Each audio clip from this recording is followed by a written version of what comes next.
Je voudrais qu'on parle de cet Afghan âgé de 22 ans qui a été mis en examen hier à Paris, puis écroué.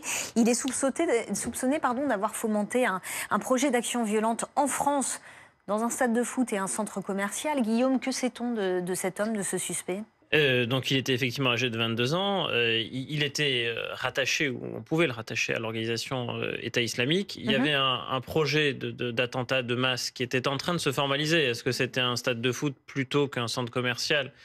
Ça n'est pas encore très clair, mais les 2 ont été évoqués et puis surtout il y a un lien, avec les États-Unis puisqu'il a un frère qui y réside, qui, a été, arrêté par les services de renseignement américains et il y a eu, au titre de la coopération interservices, un signalement à la France et l'arrestation de ce jeune Afghan en France est la conséquence du signalement par un service partenaire, et en l'occurrence les États-Unis. Ce qui prouve bien qu'en matière de renseignement, la première source, c'est d'abord la coopération et que plus il y a de services partenaires qui donnent de bonnes informations, plus on peut aussi réduire la menace chez soi. Mhm. Donc, et cet Afghan a été arrêté. Il était en situation régulière sur le territoire national et il a été mis en examen et placé en détention provisoire. En matière terroriste, l'État islamique reste la principale menace, Guillaume? Pas seulement, enfin en matière de terrorisme islamiste, Mhm.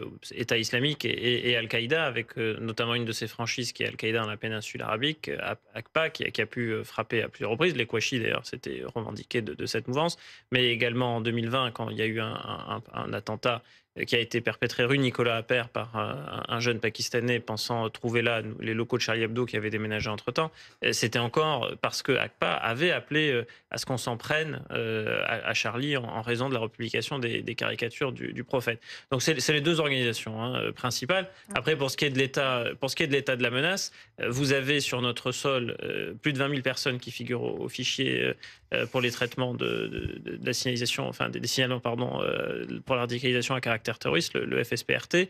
Sur ces 20 000 personnes, on nous dit qu'il y a 5 000 fiches actives, qu'il y a un millier de personnes qui représentent une menace un peu plus particulière. Ces gens peuvent passer à l'acte un peu à n'importe quel moment. Et d'ailleurs, soit parce qu'une organisation terroriste les aurait incités à agir, soit même parfois en lien avec la situation au Proche-Orient et le conflit israélo-palestinien. On l'a Mhm. vu à la fin du mois d'août à la Grande Motte dans le département de l'Hérault. Vous avez un homme qui a voulu s'en prendre à une synagogue. Donc la communauté des Juifs de France est également ciblée. Et vous ajoutez à cela le fait qu'on a en plus la question des sortants de prison, puisque il y a un peu plus de 300 personnes à l'heure où on se parle qui sont condamnées pour des faits de terrorisme. Il y en a un peu plus de 400 qui sont radicalisés en détention. Et il y a des sorties, il y en a une trentaine par an. Et au mois de décembre dernier, nous avons eu le premier attentat meurtrier commis par un sortant de prison. C'est-à-dire quelqu'un qui avait été condamné pour des faits de terrorisme, qui était sorti et qui avait à nouveau, qui était à nouveau passé à l'acte, et cette fois-ci qui avait tué notamment un binational allemand et philippin dans le quartier Bir Hakeim.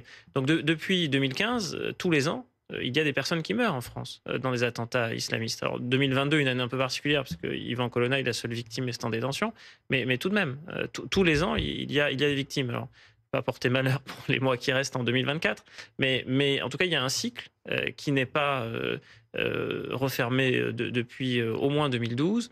Et ce niveau de la menace reste très élevé. Et Mhm. parfois, on a tendance à penser que parce qu'on n'a pas médiatisé tel ou tel attentat réussi, la menace aurait diminué. Non, quand on déjoue 2 attentats et demi, pas tous les 3 mois, enfin par mois en moyenne, ou 2 tous les 3 mois plutôt, Mhm. c'est que la menace est élevée.